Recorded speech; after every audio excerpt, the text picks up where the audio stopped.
Good everyone, welcome to this video. Today we have a combo request by Derek Reinhardt for the B1 Bis and the Potez 631. Now recently this tank has gone up to 2.3, which is bloody well deserved. Let's put it that way. This tank, when it first came out, was a bit of a clubber, and if it gets a down tier, it kind of still is, but at least it doesn't have to fight something like a ha-ha anymore, so that's always positive. If you don't know what I mean by a ha-ha, I mean a ha-go, because that's what the driver of the B1 will be doing when he gets hit by your gun. So that's why I made the joke there. So I haven't actually driven this tank for a while, but I've seen a lot of people playing it because they still think it's a clubber, which to be fair it can be, but in the matches we're likely to get, this may not be the case. So what I've done is I've done something which a lot of people are probably not going to appreciate. As you'll notice, I've put jerry cans on the tank, and well, I've done my best to try and cover up as much as I could, because, yeah, and I know some people are going to hate that, but to be honest, given the battle ratings we're likely to have anyway, it's probably the best thing I can do to help the tank's survivability.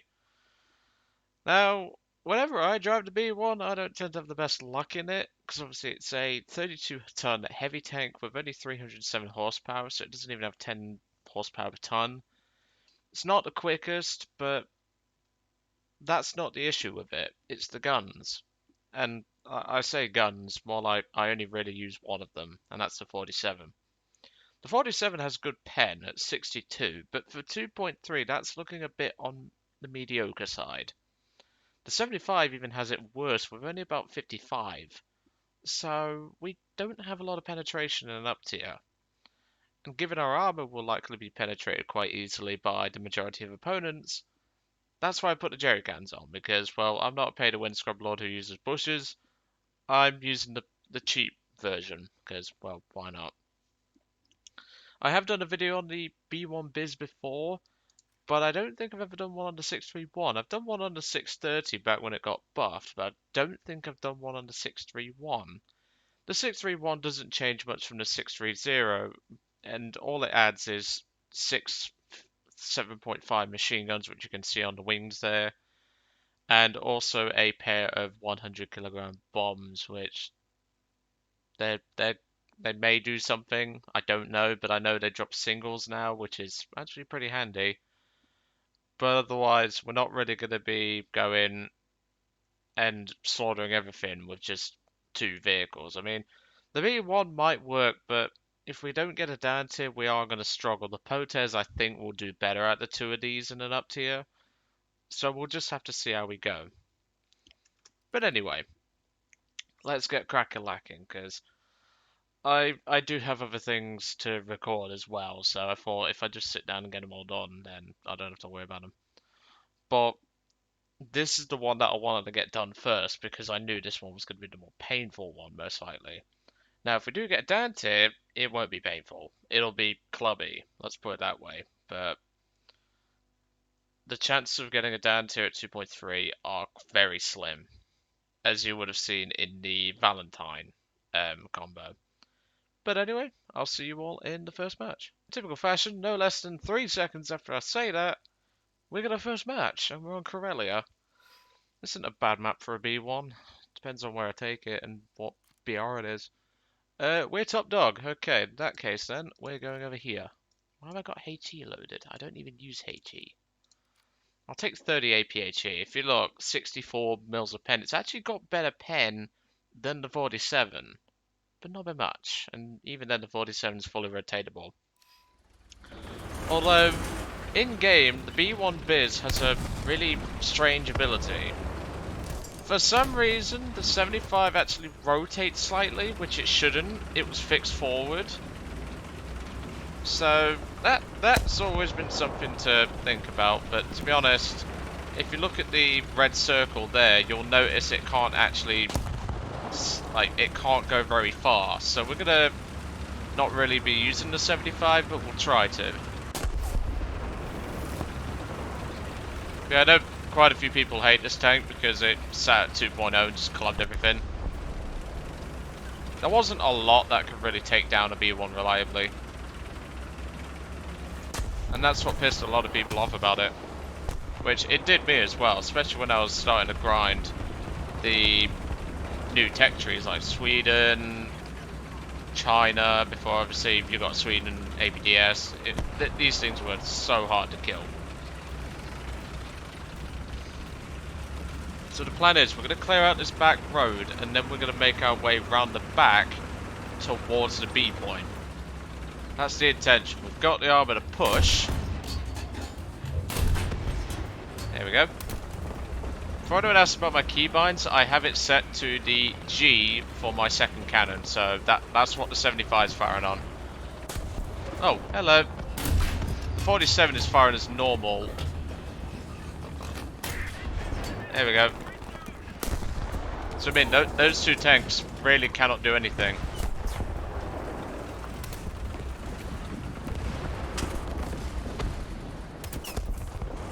What's that? Oh, that can do something. He's just gonna sit there now. Maybe I can try and side scrape. Let's see if he's dumb enough to go for it. Come on. That's the ticket. Now you see the side scraping method, not many people tend to know this trick. So if you've never done side scraping, it's where you put your side armor like this and then reverse up. We'll keep angled and we'll see if we can push him and then we'll turn around. Oh, okay. I don't know where you came from, but I didn't hear your vehicle. Well, there's two counters to the B1 Bis. A Stridswagen with APDS, and a Panzer 4C. I legit didn't even hear that Panzer 4. I'm not even joking. Well, we don't have enough for the plane, so we're going to have to take another B1. And looking at the left-hand side of the map, I think my team needs some help, so we'll go on this side. Yeah, that right there is a perfect example of the B1 not being invincible. Heat round to the engine, APDS to the turret. Simple. This thing is not as unkillable as it used to be.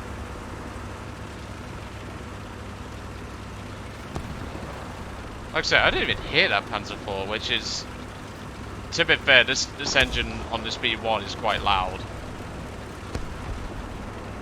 It sounds like a bus, this thing. It sounds like it's got a bus engine. That's how loud this thing is.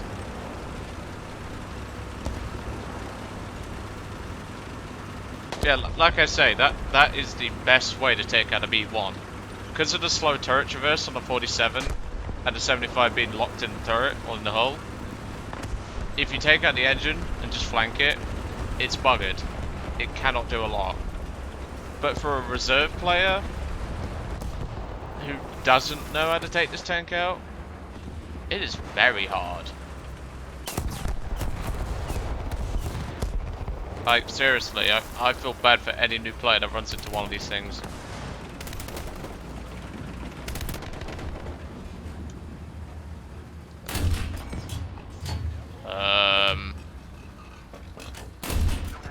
Okay, that was strange. Bunny wagon? That thing's actually going to struggle to kill us. Come on, out you come.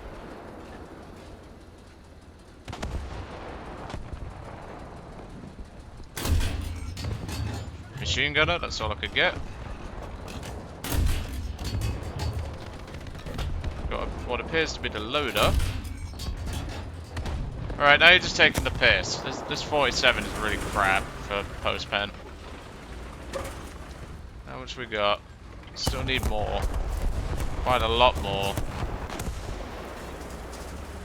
Although, one thing I will add is that they've added neutral steering to this tank. That's one thing it really needed. The hell? Was that body wagon again? Ah, there you are. I won't be able to get a shot on that. Let's try and move up. Because he can kill us, but not reliably. There we go. Oh. Ah, another counter. The Panzer III-F.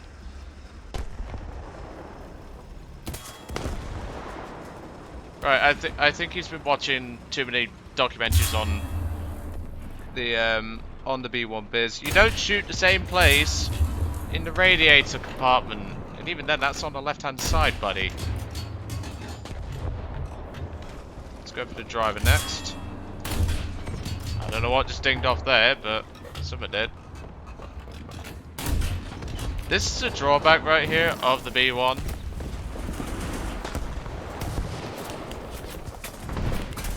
Oh, there goes my track.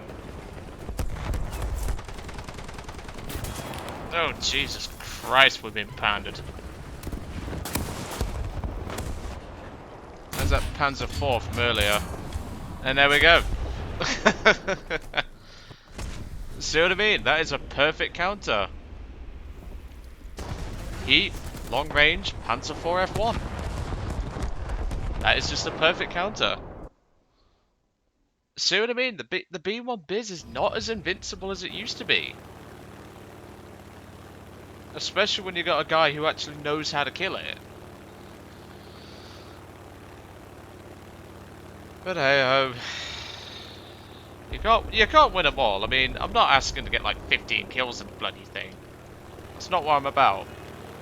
That's a Stuka. We're gonna deal with that first. Like I say, if you know what you're doing, you can easily take out a B1. The trouble is that 99% of the time, most people don't know what they're doing. And it's a new player that has to take on that thing. But as you saw, those players who engaged my B1 actually knew what they were doing.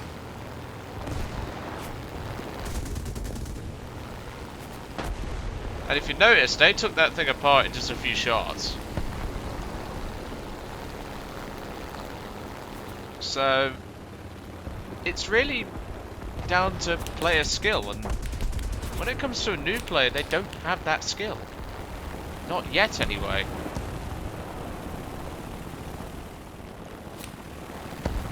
So, I'm kind of glad that I didn't have as good of a run in the B1 as I was expecting to have.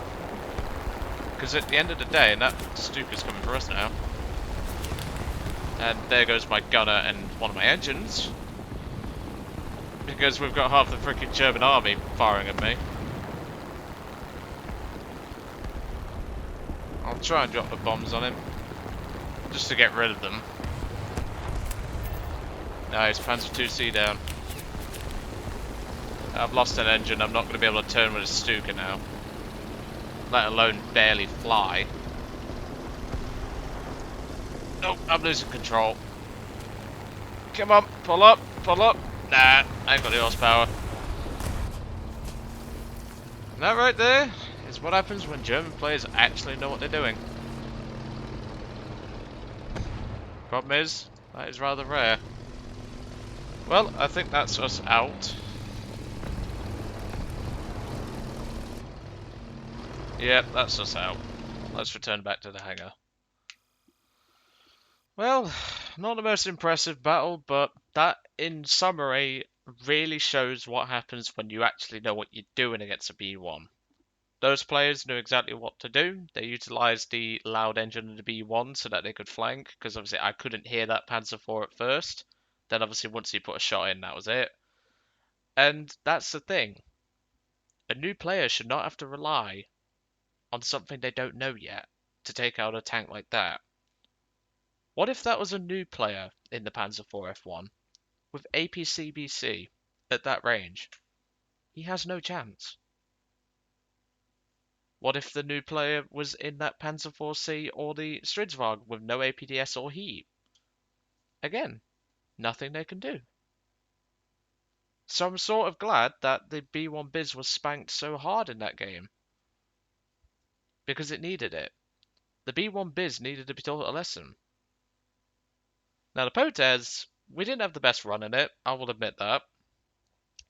But again, when there's a sheer amount of players that actually know how to lead their anti-aircraft cannons, there's not a lot you can do in most planes and most vehicles.